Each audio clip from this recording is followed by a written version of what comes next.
여러분, 예수님께서 풍랑이는 물결 위를 걸으셔서 그 풍랑 속에 허우적대는 제자들이 있는 배로 걸어오셨죠. 왜 예수님이 그 일을 행하셨을까요? 제자들이 타고 있는 배가 풍랑을 만났습니다. 그 배 안에 있는 제자들은 대부분 어부들이었고 평생을 물질을 하던 사람들이었습니다. 웬만한 파도들은 헤쳐나갈 수 있습니다. 그런데 그들도 어찌하지 못하는 상황을 맞았습니다. 그때에 예수께서 그냥 잔잔한 물결이 아니라 풍랑이 그치긴 그 큰 파도를 위를 걸으셔서 제자들이 있는 그 배 쪽으로 걸어오셨습니다. 왜 그 일들을 행하셨을까요? 자신의 전능하심, 자신의 어떤 능력, 그것을 보이시기 위해서 그렇게 하셨을까요? 아닙니다. 단 안 합니다. 풍랑을 만나서 자초될 것 같은, 물에 빠져서 곧 침몰할 것 같은 제자들을 구원하시기 위해서 예수님이 초자연적인 능력을 행하셔서 물 위를 걸으셔서 어쩌면 달리셨을지도 모릅니다. 그들에게로 다가오셨습니다. 오늘 저와 여러분, 우리 한국교회 이 시대에 이 물결 위를 걸어서 우리에게로 찾아오시는, 스스로는 헤쳐나가지 못합니다. 스스로는 빠져나갈 수 없는 그곳으로 걸어오는 이 은혜가 있기를 주의 이름으로 축복합니다. 그리고 주님은 이미 그 일을 행하십니다. 반드시 우리를 구원하시고 그냥 내버려 두지 않으시고 물결 위를 걸어서 오셔서라도 저와 여러분과 우리 한국교회를 건져내실 줄 믿습니다. 할렐루야. 자, 오늘 말씀 한번 보겠습니다. 우리 지난 시간은 그 노아의 세 아들 중에서 야벳과 함의 후손들을 살펴봤습니다.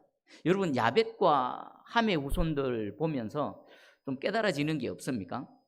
노아를 통해서 세 아들, 그 시대, 노아의 시대 때 하나님 앞에 악했던 모든 사람들은 홍수 심판으로 멸망당했습니다.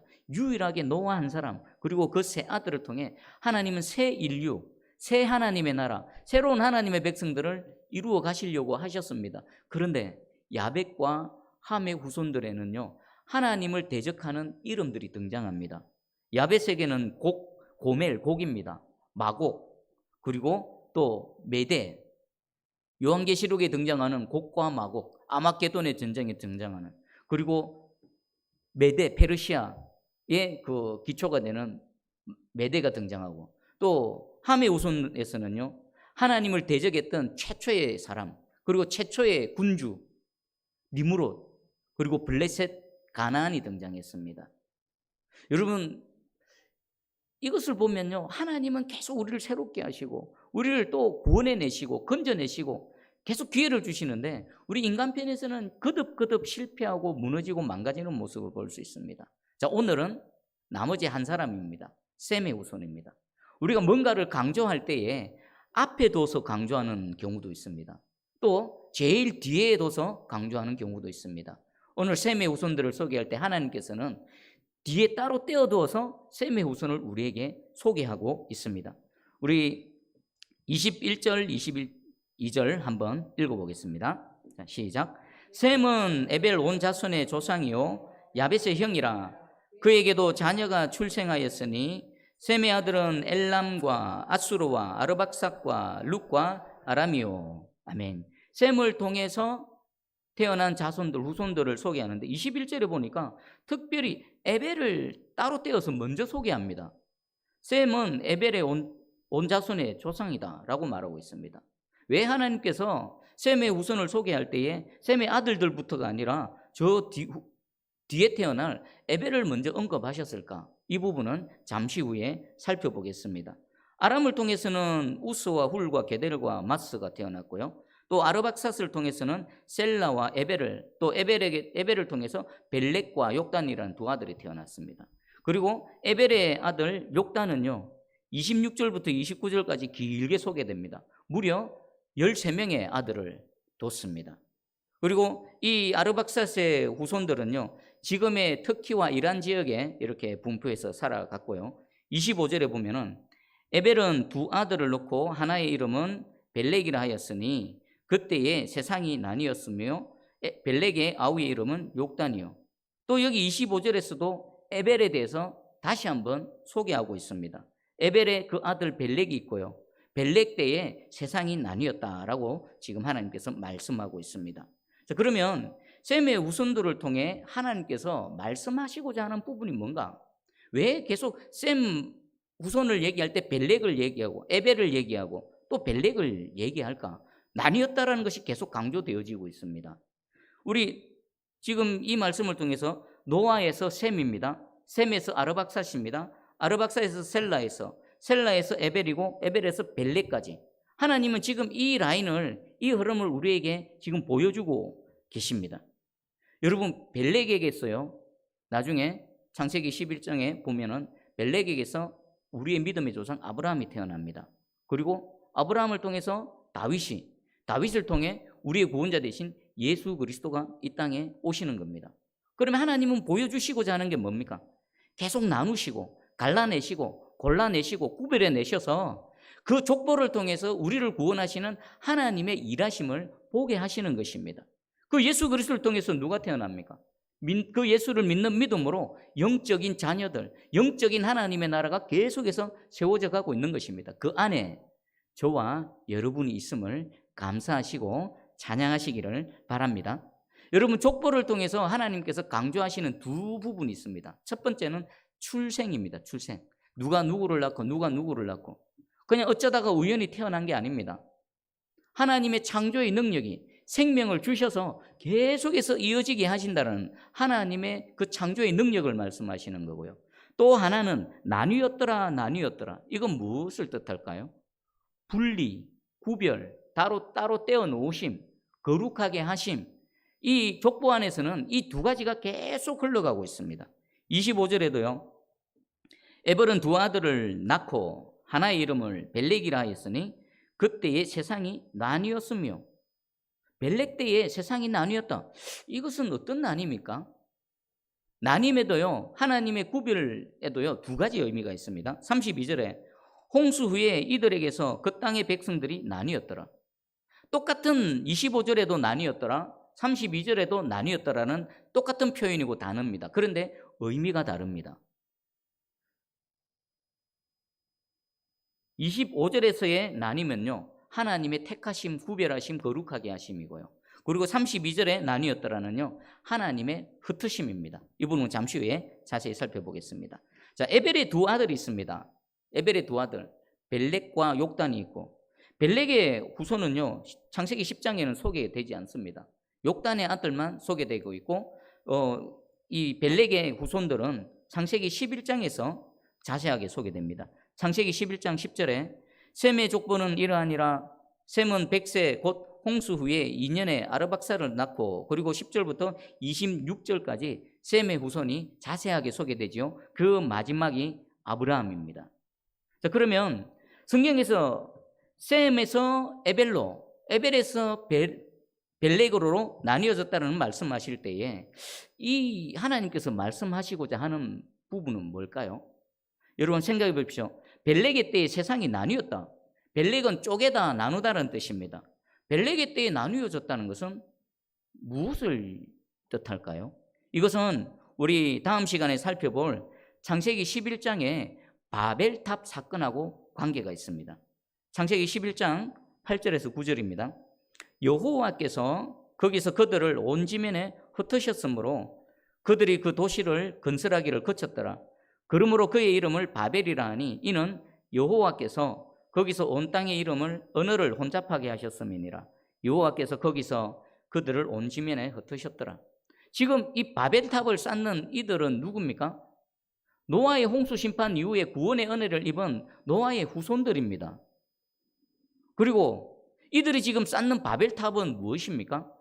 하나님 없는 세상, 하나님 없어도 되는 세상, 아니요, 하나님이 다시 심판하셔도 그들 스스로 살아갈 수 있는 그 세상을 만들기 위해서, 하나님을 대적하는 또 다른 세상을 만들기 위해서 바벨탑을 쌓고 있습니다. 그런 그들을 하나님께서는 흩어버리셨습니다. 언어를 혼잡게 하시고요, 그들이 다 나누어져서 뿔뿔이 흩어지게 하신 것입니다.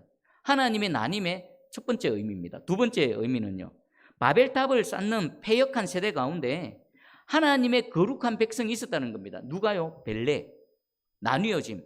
그러면 벨렉과 그 후손들은 온 세상 사람들이 하나님을 대적하는 바벨탑을 쌓고 있습니다. 그것이 옳다 그럽니다. 그것이 시대의 대세입니다. 그런데 그 시대의 흐름에서 스스로 떼어놓습니다. 바벨탑을 쌓지 않는, 하나님을 대적하지 않는 그들만의 그 거룩함을 유지하면서 온 세상으로부터 스스로 구별되어진 자, 이들이 바로 벨렉의 후손들입니다. 하나님께서는 이것을 나뉘었다라고 말합니다. 여러분 한번 생각해 보십시오. 온 세상이 바벨탑을 쌓습니다. 온 세상이 이것이 옳다라고 합니다. 그런데 그 시대에 함몰되지 않고 그 거대한 물결에 그냥 쓸려서 떠내려가는 것이 아니라 스스로 하나님을 믿는 믿음, 하나님 우리 하나님이시다라는 믿음 굳건히 붙들고 그 대세를 거스르는 삶, 쉬웠을까요? 쉽지 않습니다. 어렵습니다. 사람들로부터 멸시, 조롱, 그리고 거기에 대한 대가 지불, 모든 시대마다 그런 것들이 있었습니다. 근데 이 바벨탑을 쌓는 시대에 누구로부터 시작됐다고요? 셈의 후손 에벨에서, 에벨의 후손 벨렉에서부터 이 일이 일어났다는 것입니다. 여러분, 그러면 이 벨렉이 벨렉 될 수 있었던 원인은 무엇이었을까요? 모두가 다 바벨탑을 쌓습니다. 모두가 다 이것이 옳다라고 합니다. 그런데 거기서 따로 떨어져 나옵니다. 전혀 다른 새로운 삶의 방식을 살아가고 있습니다. 이 벨렉이 되어질 수 있었던 이유는 그 아버지 에벨에서 원인을 찾아볼 수 있습니다. 여러분, 에벨의 의미는요, 에베르, 건너다, 건너온 자입니다. 그러니까 우리가 이스라엘 백성들을 부를 때에 별명이 있었죠. 히브리, 저들은 히브리인이다.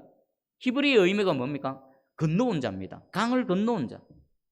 건너온 자의 원조가 바로 이 에벨입니다. 에벨에서부터 히브리가 나오고 히브리에서부터 이스라엘 백성들이 나왔습니다. 그럼 이들은 어디서부터 어디로 건너왔을까요? 하나님을 대적하는 세상, 하나님이 없다 하는 세상, 아니 하나님이 없어도 되는 바벨탑을 쌓는 그 세상에서부터 스스로 건너온 겁니다. 여전히 하나님이 통치하시는 세상, 하나님이 내 하나님이 되는 그곳으로 스스로 건너온 에벨이 있었기에 그 후손 벨렉이 있을 수 있었던 것입니다. 여러분, 이 시대에 에벨이 되기를 주의 이름으로 축복합니다. 그리고 이 시대에 벨렉이 되기를 주의 이름으로 축복합니다. 여러분, 성경을 보십시오. 섞이면 끝나버립니다. 하나님이 계속 구별해내시면 골라내십니다. 계속 골라내는데 그 골라낸 중에도 섞여버리면요, 끝나버립니다. 셈의 후손들 중에서도 뭐 욕단도 있고 있지 않습니까? 욕단에 또 수많은 13명의 아들들이 있지 않습니까? 비록 셈의 후손이지만 이 에벨과 벨렉 외에는 다 바벨탑 쌓는 니므로 함의 자손에 붙어버리고 섞여버렸습니다. 그들은 그냥 그렇게 쓸려 내려가 버렸습니다.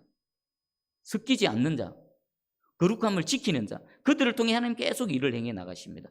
여러분, 다수가 있고 소수가 있지요. 하나님의 일은 누구를 통해 이루어질까요? 다수, 군중, 무리를 통해서 아닙니다. 하나님께서 택하신 특별한 소수, 제자들, 그 연약해 보이고 힘없어 보이는 그 몇몇 소수의 사람들을 통해 하나님의 역사는 계속해서 이어져 가고 있습니다. 여러분 자신을 한번 잘 돌아보시면, 나는 지금 어디에 서 있나? 나는 과연 건너와 있는가? 나는 지금 하나님께서 구별하신 그 구별한 그 자리에 서 있는가? 여러분 자신을 한번 잘 돌아보시기 바랍니다. 여러분 축복합니다. 에벨이 되어야 되고요, 벨렉이 되어야 그곳에 계속 아브라함, 다윗, 예수 그리스도를 믿는 믿음을 통한 하나님의 구원의 계보가 계속 이어져 가는 겁니다. 저와 여러분이 그 자리에 서 있고요, 그리고 여러분을 통해서 여러분의 후손이 계속 그 은혜 가운데 서 있기를 주의 이름으로 축복합니다. 자, 그러면 이번에는 이 노아의 세 아들 셈, 함, 야벳, 그리고 이 족보를 계속해서 우리에게 소개시켜 주시는 하나님의 마음은 무엇일까요? 이 안에는요, 하나님의 계획이 담겨져 있습니다. 그리고 또 하나, 하나님의 탄식이 담겨져 있습니다.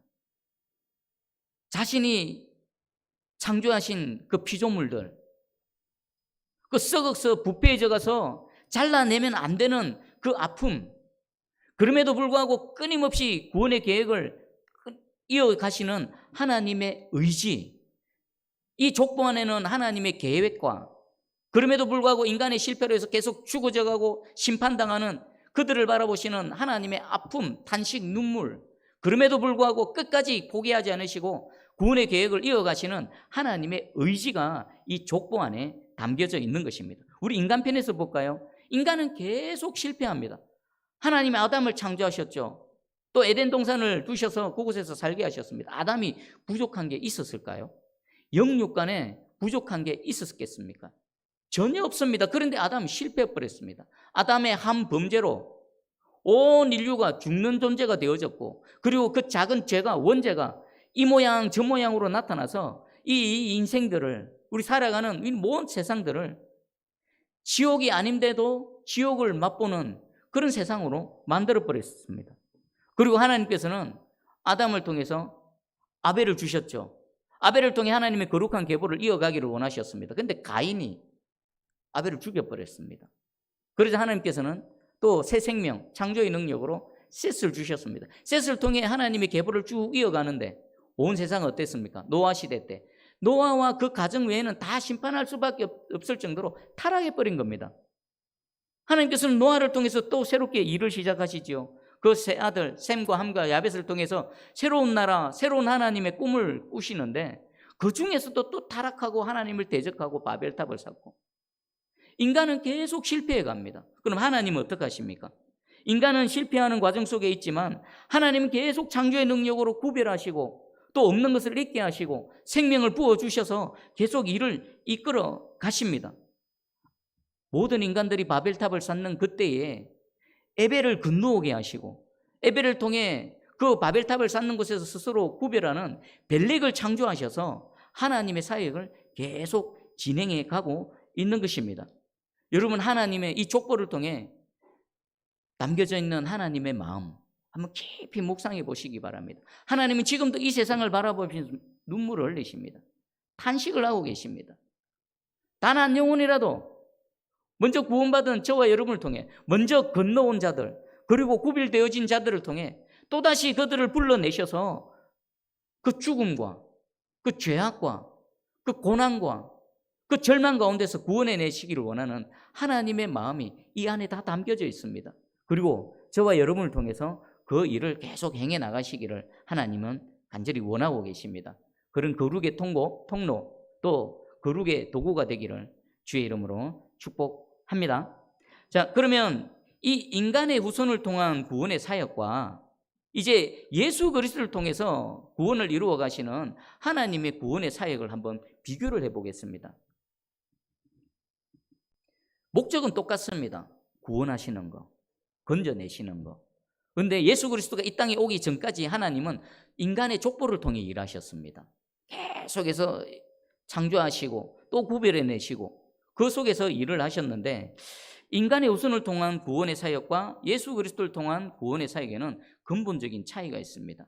방금 제가 계속 소개시켜드린 것처럼 인간의 후손을 통한 하나님의 구원은 인간 때문에 계속 실패해버립니다.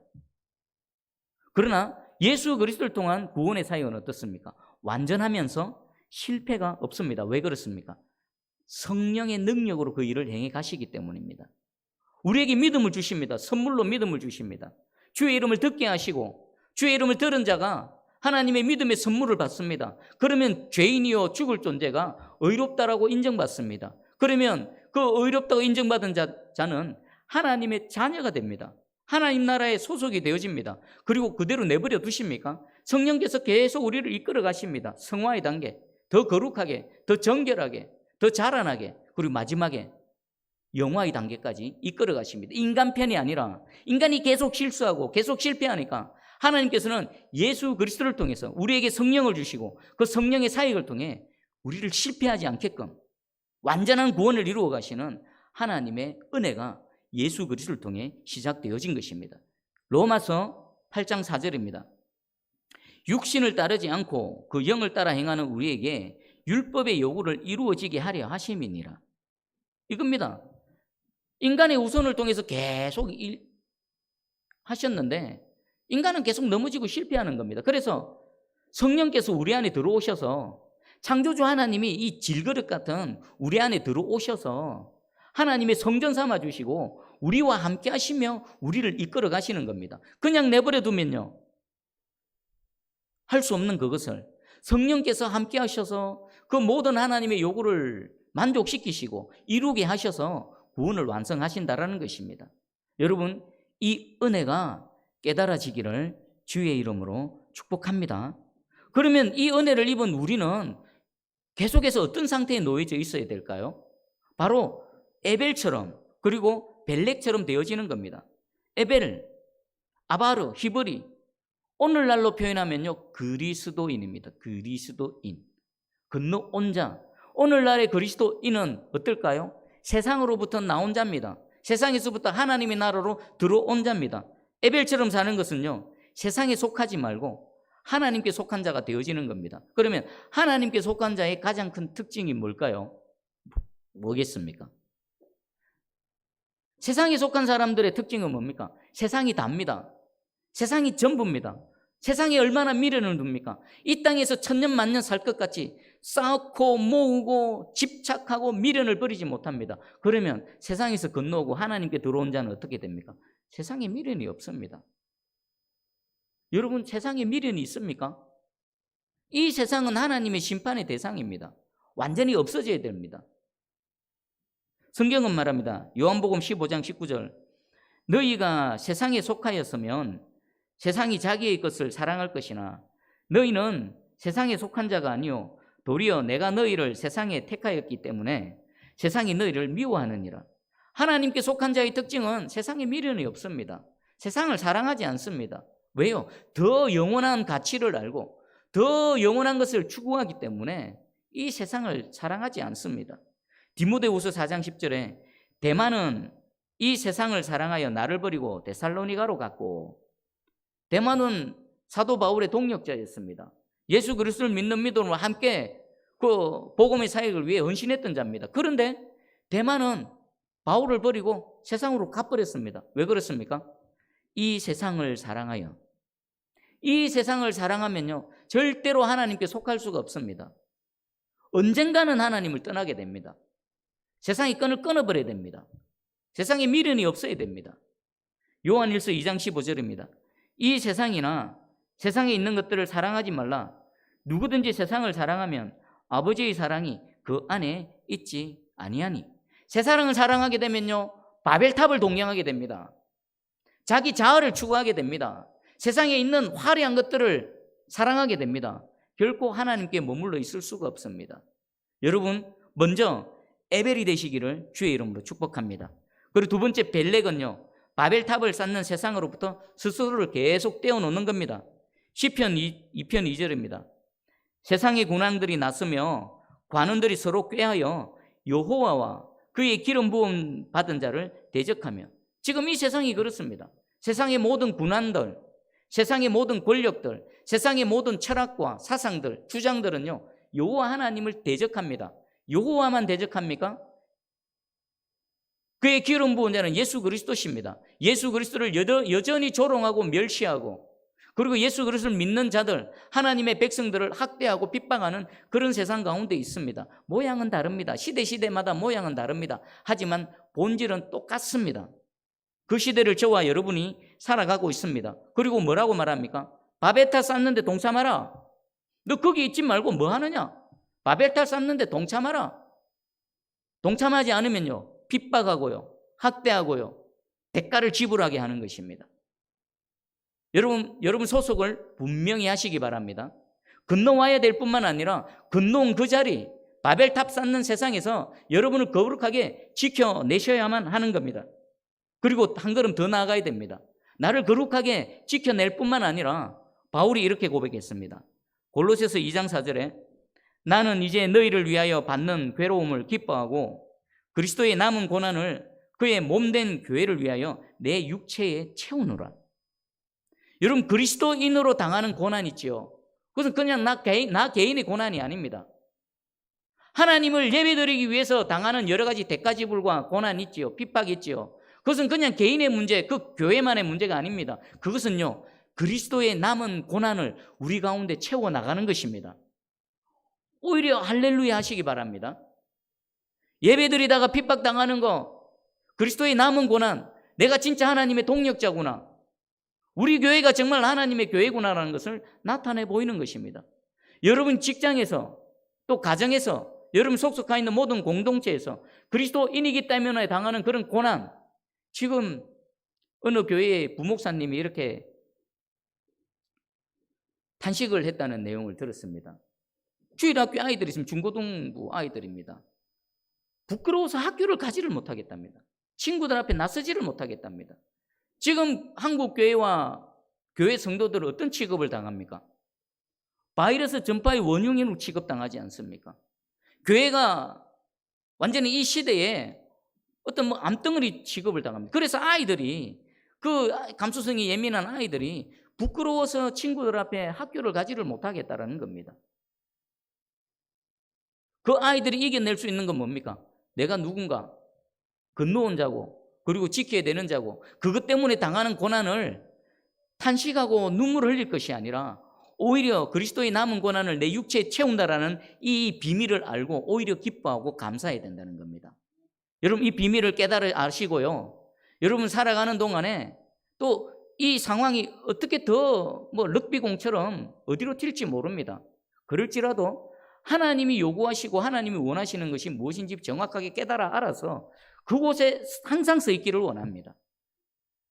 우리 육체의 생명이 어차피 여러분 10년 더 사나 20년 더 사나, 여러분 밥 한 그릇 먹는 거나 밥 10,000원짜리 먹거나 100,000원짜리 먹거나, 여러분 푹신푹신한 침대에 누워 자나 그냥 이불 깔고 자나 똑같습니다. 우리는 영원한 생명을 소유했고요, 이 땅의 소속이 아니라 영원한 하나님 나라의 소속이기 때문에 그곳을 바라보고 가는 것입니다. 영원한 것을 위해서 잠시 잠깐 있는 이것을 대가 지불하고 참고 견디는 그것은 현명하고 지혜로운 것입니다. 그리고 어떤 분이 설교 중에 이런 말씀하셨습니다. 고난으로 신앙을 떠나거나 고난으로 하나님을 만나거나. 지금 아마 이 한마디, 고난을 통해서 하나님을 떠나는 영혼들도 있을 것입니다. 고난 때문에 오히려 하나님을 만나는 영혼도 있을 것입니다. 여러분 오히려 고난 때문에 하나님을 더 깊이 만나는 은혜가 있기를 축복합니다. 지금 우리 직장인들 교회 나와서 예배 드리는 거 직장에 가서 말 못한다고 하더라고요. 눈치 주고, 또 교회 나가서 예배 드리면 자가격리시키고 불이익을 주기 때문에. 자, 제가 우리 예수님의 말씀을 소개해 드릴게요. 마태복음 10장 32절 33절입니다. 누구든지 사람 앞에서 나를 시인하면 나도 하늘에 계신 내 아버지 앞에서 시인할 것이요, 누구든지 사람 앞에서 나를 부인하면 나도 하늘에 계신 내 아버지 앞에서 그를 부인하리라. 여러분 예배드림을 통해 예수 그리스도를 시인하시기 바랍니다. 여호와 이름을 부름을 통해 내 하나님을 시인하시기 바랍니다. 그러면 우리 주께서 그 하늘에 계신 아버지 앞에서 저와 여러분을 인정해 주시고 시인해 주실 줄 믿습니다. 지금도요, 우리 인생 가운데 일어나는, 또 시대마다 일어나는 모든 일은요, 오늘 족보를 통해 하시는 하나님과 동일합니다. 뭐 합니까? 바벨탑을 인간은 계속 쌓으려 합니다. 그러면 하나님 뭐 하십니까? 흩어버리십니다. 뭉개버리십니다. 그리고 그 과정 속에서 구별하시고 택하시고 에벨한 자, 벨렉한 자를 통해서 하나님의 구원의 사역을 이어가시는 것입니다. 지금 이 시대에 지금 하나님은 그 일을 하십니다. 그럼 저와 여러분은 에벨의 자리에, 벨렉의 자리에 서 계셔서 하나님의 구원의 은혜를 온전히 입으시기를 주의 이름으로 축복합니다. 아멘. 자, 우리 이 말씀 붙들고 나라와 민족과 그리고 우리 교회, 한국 교회를 위해 기도하기 원합니다. 하나님은 지금 바벨탑을 쌓고 있는 나라를 허무십니다. 어쩌면 모여서 예배드리지 못하게 하는 것은요, 그동안 하나님 이름은 주여 주여 하지만 교회가 모여서, 성도들이 모여서, 목회자들이 모여서 자신의 바벨탑을 쌓았기 때문에 하나님은 그 바벨탑, 십자가 걸어놓고 바벨탑 쌓는 그 바벨탑을 허무시는 것인지도 모릅니다. 그러면 어떻게 해야 됩니까? 회개해야 됩니다. 주여 주여 부르면서 주의 이름으로 자신을 추구했던 거, 교회 십자가 걸어놓고 바벨탑 쌓아왔던 거 회개해야 됩니다. 개인도 마찬가지입니다. 그리고 또 나라와 민족, 하나님께서 이 대한민국에 얼마나 놀라운 은혜를 베풀어 주셨습니까? 세계 역사에 없는 은혜를 베풀어 주셨습니다. 그런데 이렇게 혼란과 어려움을 당합니다. 역시나 본질은 똑같습니다. 나라와 민족도 회개해야 되고요, 교회도 하나님 앞에 회개해야 되고요, 성도 한 영혼 한 영혼도 하나님 앞에 회개해야 됩니다. 하나님께서 깨우십니다. 우리 이 말씀 붙드시고 우리 자신과 우리 새순교회와 한국교회와 나라 민족을 바라보며 함께 기도하며 나아갑니다. 기도하겠습니다. 하나님 아버지,